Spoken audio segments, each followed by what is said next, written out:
Yeah. Okay. On his 361 degrees in a year, the moon moving, the ascendant moving around the whole chart, his ascendant, his IC on his birthday is it's changed. It's over in Aquarius. So going through this Aquarius, it's at 5 degrees Aquarius, and in 2020 March, this March coming up, it's going to be conjuncting his sun. If you go back to Mars, let me just go back a little bit here. I didn't put them all in here, but I just want to. Oh no, this. I'm sorry. This is so March. I'm sorry. I'm just getting a little confused here. It's March 13th is the first meditation day when his IC touches the sun, and just before that, through the beginning of March, in the February, beginning of March, in January, end of February, he's going to be very active because that IC is going to be touching the Mars, what he's doing, what's important to him, how he thinks. It's hitting that Mars, Sun, Jupiter over, but hits the sun on March 13th. That's his meditation day. It's the descendant on April 4th, and it's moving above. The next 6 months are going to be above the horizon, not touching any planets. It gets to the midheaven by July 11th. So he's personally being motivated and be concerned about what he's doing in life, what accomplishment. There's almost a contradiction in that, but that would be so. Then it would come up in conjunct to Jupiter, and in the Jupiter, that would, I don't have the date for that. The dates are on here, but that would give him a new understanding, new take on it. Then that would challenge his house. So it hits the ascendant October 10th. So October 10th, he starts being more concerned about his personal world. It's going below the horizon. His motivation is going down below where it belongs mostly. That he sees what's been going on around him, now it's coming down inside of him. Hits his moon on November 12th, next good meditation date. But the biggest day, it gets down on November 9th. No, on January 9th, 2021. Oh, this is all 2020. So this is all in the year ahead. And then by January 9th, 2021, he's at his deepest point. So that means for this year, it would be about January. It would probably be January 8th on 2020. What we got here?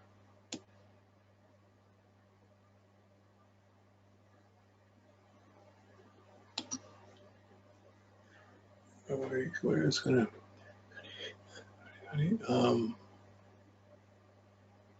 See, I see. Yeah, sorry, I should have that marked.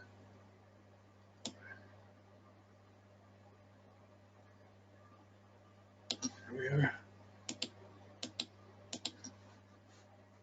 January 2020, January 10th, or the other way, 9th to 10th, yeah. So there's January 10th. It opposes the MC.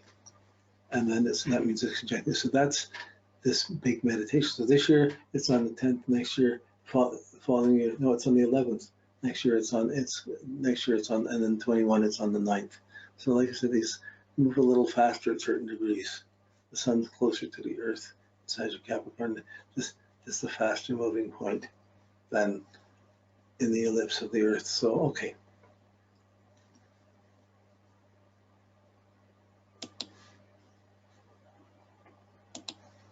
Okay, and we'll just keep going here.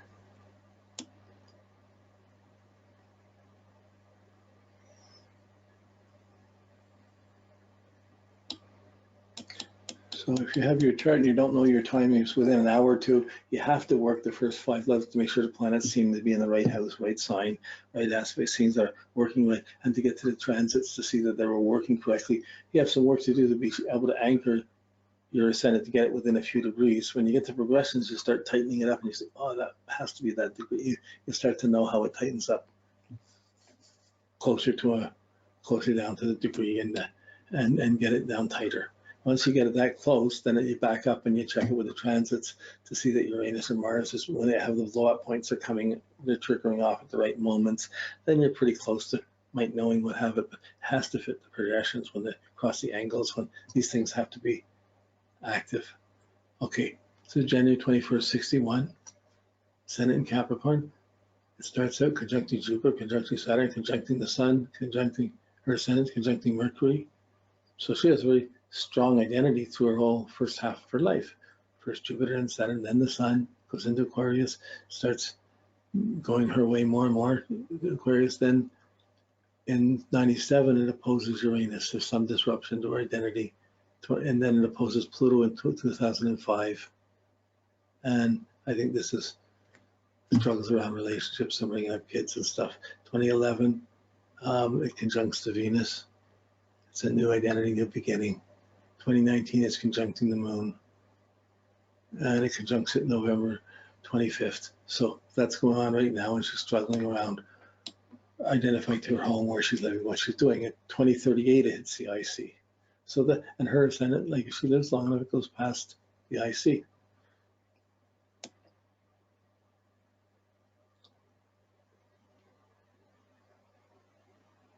So then you see the same, just with her identity going down, as it's going above, she gets a lot of opposition on the descendant, so there's more pressure, or distractions or confrontations from the, or stress from the opposition, the descendant progressing up and having the oppositions. The focus is on the conjunctions, on the ascendant, on the identity.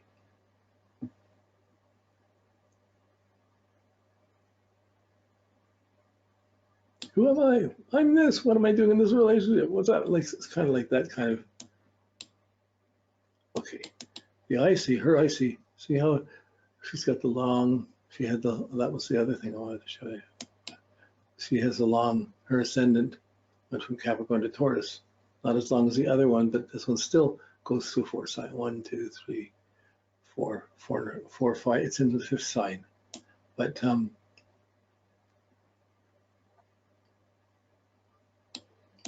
okay, here her IC,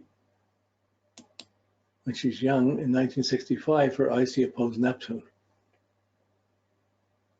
So she has Neptune square her Mercury, exactly. So opposed to Neptune and Mercury, some very confusing thing happened when she was very young. That was a very profound, deep thing. Opposed to Neptune, it was very disorienting, confusing, and so it's probably one of the parents, somebody was making wrong decision, wasn't exactly clear. Who knows? I don't know, but it's there. And the kind of evasiveness might come. This is affecting her motivations, where she's coming from. That's tied up in Taurus, is tied up to Venus. Venus is in Pisces. She doesn't have an afflicted Venus. So this is more about her thinking about her Mercury and her Neptune, how she thinks, how she's, who's real, who's not, who to listen to, who not to listen to, who's saying what. That point, she didn't have strong, there was confusing influences at that time. 65, she's only 4 years old, just before she gets to school.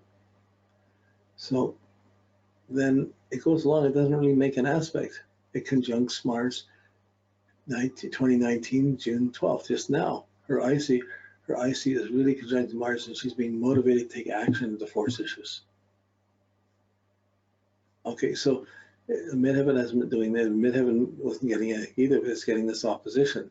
But I think this is about having been divorced, been separated or in divorced procedure. I think this is fighting for the motivation, fighting for the home and fighting to get secure, get my own place and get the final settlements taken care of. But this is strong, but it's affecting the roots. 2027, it gets over to the IC, gets over to the descendant. So that's pretty young, you know, like 2027. So 39,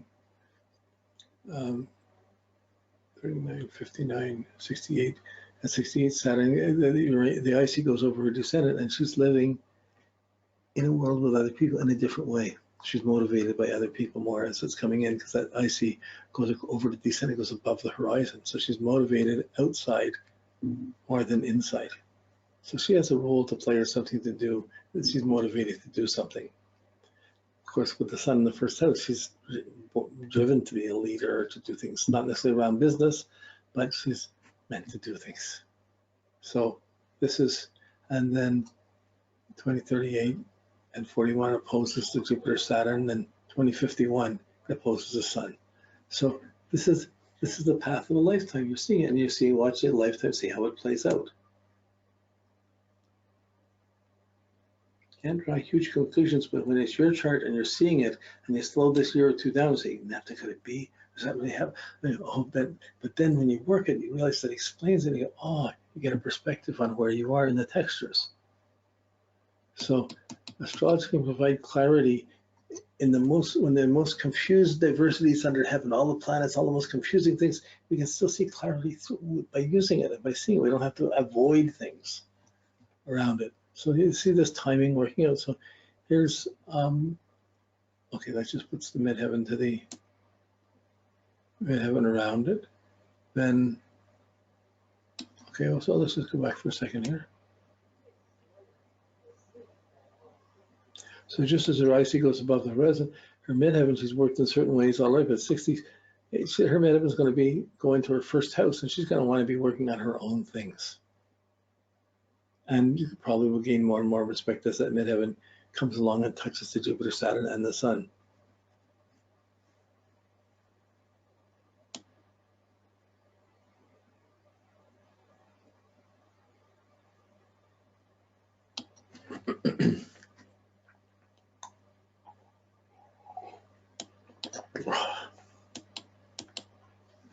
Okay, here we are, good. So when we look at the 361-degree cycle, it starts in Cancer. She has this 1 degree she's going through, like for the year, but the IC is moving around for the year.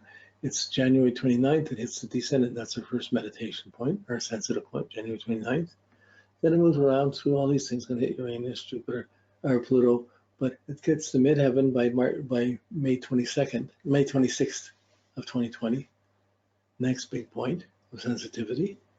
Hits the ascendant, ending the old, getting to new by July 29th. And then hits her Sun, next big meditation, on August 20th.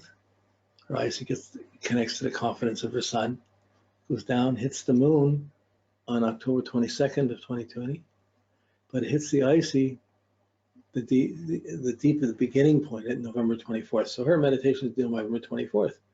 That's the most powerful one. The IC aligns with the IC. It's right at its starting point in your natal chart. It just syncs the progressions to your natal chart in the deepest way.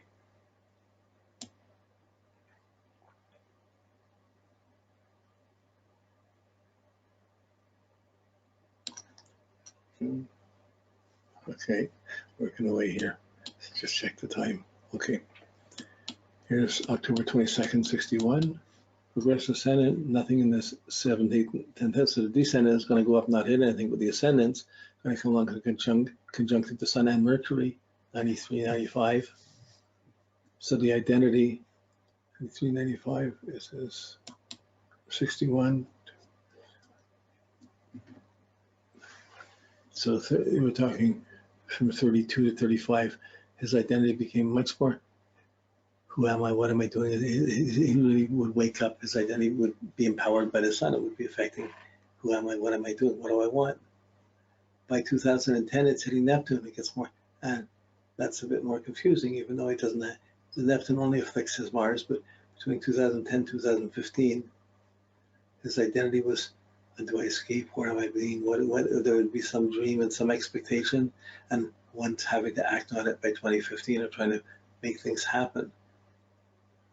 Could be tied with work. So many ways that Mars, depends how Mars is working, but you can see these trigger points. It doesn't ever quite get down to the IC. Everybody's identity goes down to the first and second house, goes down that way. So the descent, this just shows descending lines coming up, and